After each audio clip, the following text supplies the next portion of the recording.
आगे देखते हैं। अगला एलओएस देखिए, एलओएस 42.C। ये बताता है आपको कि कंपेयर करना है, किसको कंपेयर करना है, पब्लिक इक्विटी और प्राइवेट इक्विटी को। समझना। सर समझा नहीं मतलब, अरे यार रिलायंस का शेयर क्या मार्केट में अवेलेबल है कि स्टॉक एक्सचेंज में लिस्टेड है? लिस्टेड है तो पब्लिक इक्विटी बन गया। समझ रहे हो? लेकिन जब तक हम ये सेशन पढ़ा रहे हैं तब तक क्या जेप्टो का शेयर मार्केट में लिस्टेड है? नहीं है। लेकिन अगर कोई दूसरा व्यक्ति तेरे को मार्केट के बाहर जेप्टो का शेयर बेच रहा है तो तू खरीद सकता है क्या? खरीद सकता है। समझना मेरी बात। अब तो आप ऐसे ही बताओ मेरे को, आप सिंपल बताना यस नो में। लिक्विडिटी कहां पर ज्यादा रहेगी, पब्लिक या प्राइवेट? पब्लिक। कौन सा ज्यादा रेगुलेटेड रहेगा, पब्लिक या प्राइवेट? कौन सा ज्यादा रिस्की रहेगा, पब्लिक या प्राइवेट? इक्विटी तो दोनों ही रिस्की है बट ज्यादा रिस्की कौन सी है? प्राइवेट। ठीक है। कौन सी इक्विटीज में जनरली बड़े प्लेयर्स ही इंटरेस्टेड होते होंगे, रिटेलर ज्यादा इंटरेस्टेड नहीं होता है? पब्लिक की प्राइवेट? पब्लिक में कैसे बड़े प्लेयर इंटरेस्टेड है? पब्लिक तो 500-500 रुपए में खरीद रही है स्टॉक्स एक्सचेंज में। क्लियर है ये चीज को? अच्छा, कौन से कौन से स्टॉक का प्राइस नेगोशिएशन आपके कंट्रोल में है, पब्लिक या प्राइवेट? प्राइवेट। कहां पर डिस्क्लोजर्स मिनिमल मिलेंगे, पब्लिक या प्राइवेट? प्राइवेट। कहां पर गवर्नेंस वीक मिलेगा, पब्लिक या प्राइवेट? करेक्ट। कहां पर रिटर्न पोटेंशियल ज्यादा है, पब्लिक या प्राइवेट? प्राइवेट। ठीक है, हाईलाइट कीजिए। Private equity markets are smaller than public markets, growing rapidly. Compared to public equity, private equity has following characteristics. ये private equity के characteristics बता रहा है आपको। Less liquidity, no public market exists. Share price is negotiated, not determined in market. Limited financial disclosure, no government or exchange requirement to do so.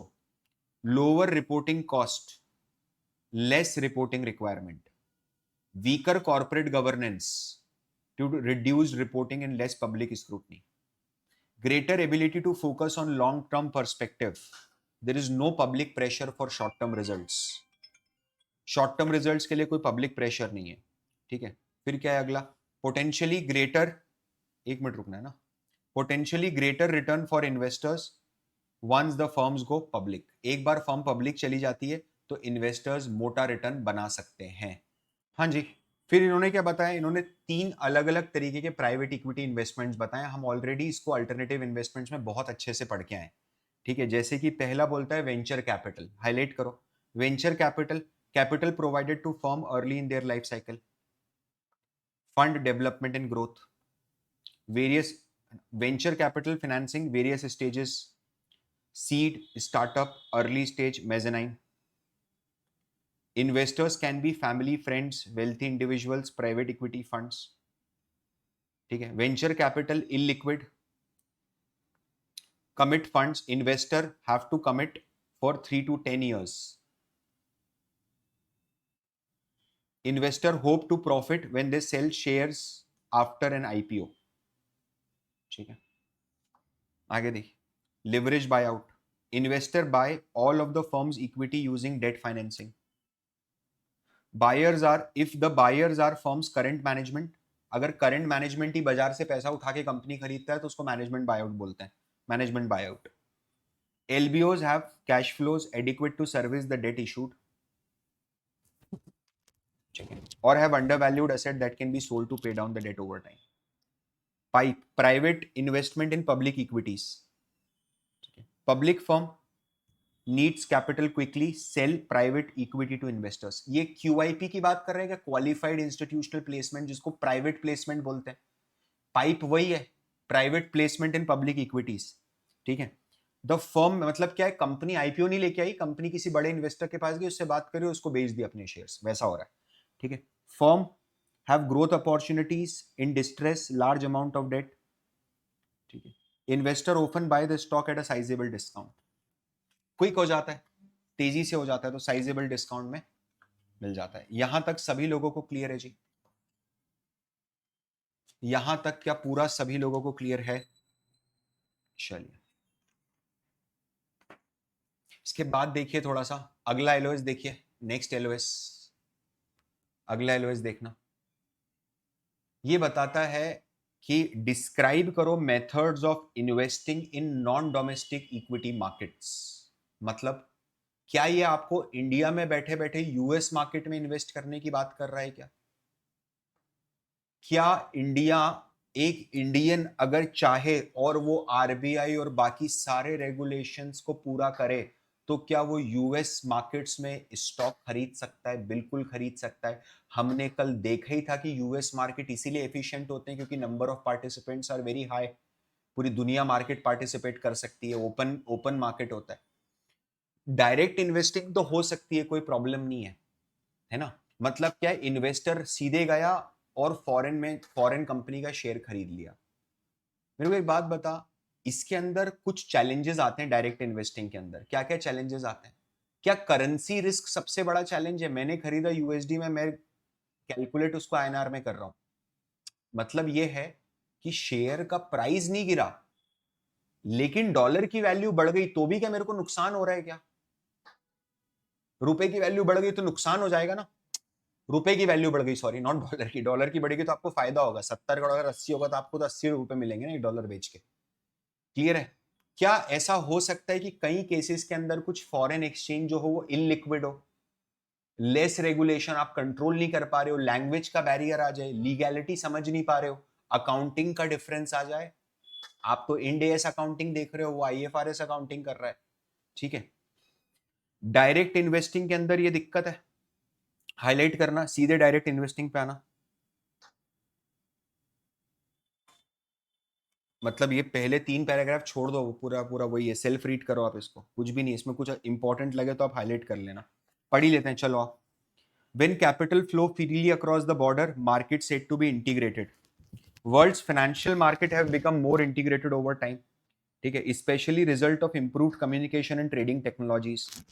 However, barrier to global capital flow still exist. Some countries restrict foreign ownership to their domestic stock. Dubai, yes or no? क्या Dubai में जाके तू धंधा खोल सकता है? नहीं खोल सकता। क्या लोकल शेख चाहिए पार्टनर बनाने के लिए? चाहिए। ठीक है, एक अरबी पार्टनर होना चाहिए आपका। Primarily to prevent foreign control of domestic companies. ठीक है, reduce variability of capital in flows in and out of the country. ठीक है, second paragraph, increasing number of countries have dropped foreign capital restrictions, study shown reducing capital barrier improve equity market performance. क्या 1991 सुना है आप लोगों ने? Harshad Mehta scam के पीछे बुल रन में जो मेजर फोर्स था वो कैसे था? हर्षद मेहता ने तो जो करा वो करा ही करा कि बैंक का पैसा इक्विटी में डाल दिया, लेकिन बैंक का पैसा इक्विटी में डाल के 300 रुपए के एसीसी सीमेंट को 10,000 रुपए नहीं ले जा सकते ना? ले जा सकते हैं क्या एक साल के अंदर 300 रुपए के प्राइस को 10,000 रुपए? पैसा कहीं और से भी आया था। कहां से आया था? क्या फॉरेनर्स, फॉरेन इन्वेस्टमेंट्स आना शुरू हुए 1991 में? PV Narasimha Rao was prime minister and late Manmohan Singh, doctor Manmohan Singh, the brilliant economist India is ever had, was our finance minister. क्या उन्होंने लाइसेंस राज को खत्म कर दिया क्या इंडिया से पूरी तरीके से? है ना, कि अब कोई इंपोर्ट एक्सपोर्ट करने में कोई लाइसेंस नहीं, जिसको जो करना है सब करो। आप समझ रहे हो, इसके पहले अगर तेरे को पेंसिल बनानी है तो क्या तेरे को पेंसिल बनाने के लिए भी लाइसेंस लगेगा क्या? अलग से लाइसेंस लगेगा भाई, as if you are manufacturing some weapons. सोचो ना कितने, आपको ऐसा नहीं लगता 1991 के पहले कितना एडवर्स मार्केट रहा होगा बिजनेस करने के लिए? है ना, उस एडवर्स मार्केट में बिलियनर बना अंबानी, है ना। क्या होता था पता है? अगर आपको 100 रुपए का माल बाहर से इंडिया मंगवाना है ना, तो क्या आपको पहले उतने ही अमाउंट का एक्सपोर्ट करना पड़ता था क्या? तो your import will depend on how much you are exporting. अगर आप एक्सपोर्ट नहीं कर रहे हो तो आपको इंपोर्ट करने का लाइसेंस ही नहीं देंगे हम। इस चक्कर में पता है अंबानी ने 2-4 बार तो, धीरू भाई अंबानी की बात कर रहा हूं, 2-4 बार तो उनने काली मिट्टी एक्सपोर्ट कर दी थी बाहर, रेत ही एक्सपोर्ट कर दी कि गमले लगा लेना आप वहां शेख को, कि आप गमले लगाना और बढ़िया अंदर एसी के अंदर इंडोर प्लांट होता है ऐसा। ठीक है, तो इतना एडवर्स था, ये सब खत्म हुआ। बोलने का मतलब ये है कि अगर आप कैपिटल बैरियर को खत्म कर दोगे तो इक्विटी मार्केट्स फट जाएगा, इंप्रूव होगा बहुत तेजी से। Furthermore, companies increasing turning to foreign investors for capital. ठीक है, कंपनीज अब तेजी से फॉरेन इन्वेस्टर्स की तरफ जा रही हैं। आप देखिए अडानी ग्रुप क्या बाजार बाहर जाके डेट उठाता है, क्या उठाता है, समझ रहे हो? इन्फोसिस, क्या इन्फोसिस ने बाहर से पैसा उठा रखा है इक्विटीज का? यस। टीसीएस ने भी उठा रखा है, महिंद्रा ने भी उठा रखा है, बात करते हैं अभी आगे। ठीक है, from firm's perspective, listing on foreign stock exchange increases publicity for firm's product and liquidity for firm shares. Foreign listing increases transparency due to stricter disclosure requirement. मेरी कंपनी का स्टॉक इंडिया में लिस्टेड है और बाहर भी listed है, क्या ये फ्लेक्स करने वाली बात नहीं हो गई? फ्लेक्स करने वाली बात हो गई ना, कि इंडिया में भी है, यूएस में भी लिस्ट। अच्छा, दूसरी चीज, यूएस में अगर लिस्टेड है तो क्या यूएस के लोग उसमें ट्रेड करेंगे? एब्सोल्युटली करेंगे। क्या ऑटोमेटिकली आपकी कंपनी और प्रोडक्ट के बारे में लोग जानना शुरू करेंगे? क्या पुल मोड में, आपको पुश नहीं करना है ना? जैसे महिंद्रा है तो महिंद्रा अगर वहां लिस्टेड है, लोग खरीद रहे बेच रहे हैं तो वॉट एवर इट इज। दूसरी चीज एक और, क्या डिस्क्लोजर रिक्वायरमेंट ज्यादा होंगी? पहले सिर्फ बीएसई एनएसई पे लिस्टेड था, अब साथ में एसएनपी पे भी लिस्टेड है, एक्सचेंज पे भी लिस्टेड है। ठीक है, आगे आइए, हाईलाइट कीजिए direct investing. Direct investing highlight कीजिए। Securities of foreign companies, sorry, buying foreign firms securities in foreign market, some obstacle, investments and returns are denominated in foreign currency, इसमें लिखना currency risk. Foreign exchange illiquid, reporting requirement may be less strict. Investors must be familiar with regulations and procedures. ठीक है, यहां लिखना in the market they invest ना, उसके बाद लिखना लीगल, लैंग्वेज, अकाउंटिंग डिफरेंसेस। तो एक मेथड तो हो गई डायरेक्ट इन्वेस्टिंग, दूसरी मेथड क्या होती है? दूसरी मेथड है डिपॉजिटरी रिसीट। समझना, इधर होता क्या है ना, इधर ध्यान से समझो। मैं बैठा हूं इंडिया में, ठीक है, मुझे यूएस से पैसा रेस करना है, मुझे यूएस से पैसा रेस करना है, तो मैं क्या करता हूं, मैं यूएस मार्केट में जाऊंगा।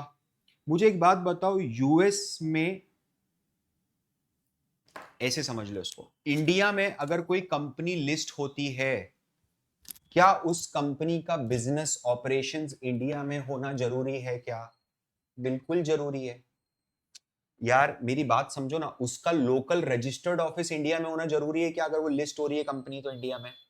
आपने देखी कोई कंपनी जो फॉरेन कंपनी इंडिया में लिस्टेड है without any operations, business operations? बोलने का मतलब ये है कि अगर अमेजॉन, या ऐसे समझना कि अगर पतंजलि मैं जाके यूएस में लिस्ट कराना चाहूं तो क्या पतंजलि का लोकल एड्रेस लगेगा वहां पर? बिल्कुल लगेगा ना। आप ऐसे, यार ऐसे थर्ड पार्टी कंट्री का लगाऊंगा तो भाग जाएगा कहीं का कहीं पैसा लेके। हो सकता है, पॉसिबल है। यूजुअली रिस्ट्रिक्शंस होती हैं फॉरेन कंपनीज अगर डायरेक्ट शेयर इशू करे तो हम क्या करते हैं पता है, हम है ना डायरेक्ट शेयर इशू नहीं करेंगे पब्लिक को। यार ऐसे समझो, क्या क्या एसईसी बहुत कंसर्न है क्या कि जो इंडिविजुअल शेयर होल्डर्स हैं वो बेवकूफ ना बन जाए यूएस के? तो इसीलिए अगर कोई फॉरेन कंपनी आके इनको शेयर्स इशू करती है तो उसके लिए करना ज्यादा डिफिकल्ट होगा या ज्यादा आसान करके रखा होगा? ज्यादा डिफिकल्ट करके रखा होगा डायरेक्ट शेयर इशू करना। तो हम क्या करते हैं, अब इनको डायरेक्ट शेयर इशू नहीं करते हैं, हम यहां पर एक कस्टोडियन बैंक को अपॉइंट करते हैं पहले, जिसके ऊपर दोनों पार्टीज ट्रस्ट करती हैं, और हम क्या करते हैं, कस्टोडियन बैंक को ये सारे के सारे शेयर इशू कर देते हैं। एक आदमी को, एक बैंक को शेयर इशू करना वर्सेस 10,000 लोगों को शेयर इशू करना इजी हो जाता है। अब क्या करता है पता है, ये जो कस्टोडियन बैंक है ना, ये जो कस्टोडियन बैंक है, ये एक रसीद इशू कर देता है, रिसीट इशू करता है। ये बोलता है कि ये रसीद लेके मेरे पास आ जाना, और जब शेयर चाहिए वो सब शेयर ले जाना। तो अब होता क्या है, मार्केट में शेयर ट्रेड होते हैं, यूएस मार्केट में ये रिसीट ट्रेड होती है, रिसीट ट्रेड होती है। अगर किसी व्यक्ति को, अगर किसी व्यक्ति को किसी इंडियन कंपनी में यूएस में इन्वेस्ट करना है, तो वो व्यक्ति शेयर्स नहीं खरीदता, उसका ओनरशिप सर्टिफिकेट ले लेता है in the form of receipt. क्या ये थोड़ा थोड़ा समझ में आ रहा है? थोड़ा थोड़ा समझ में आ रहा है सब लोगों को? सब लोगों को थोड़ा थोड़ा समझ में आ रहा है? देखना इधर होता क्या है, मैं गया, मेरा मान लीजिए टीसीएस कंपनी, मैं यूएस गया, मैंने यूएस को बोला कि यार मेरे को है ना $100 मिलियन की जरूरत है। तो यूएस गवर्नमेंट ने बोला एक काम करना, आईपीओ लेके आ जा। तो ठीक है, मैं लेके आ गया आईपीओ, अलग अलग जगहों पर आईपीओ आया, सब लोगों ने आईपीओ देखा। क्या एक लोकल, एक सेकेंड,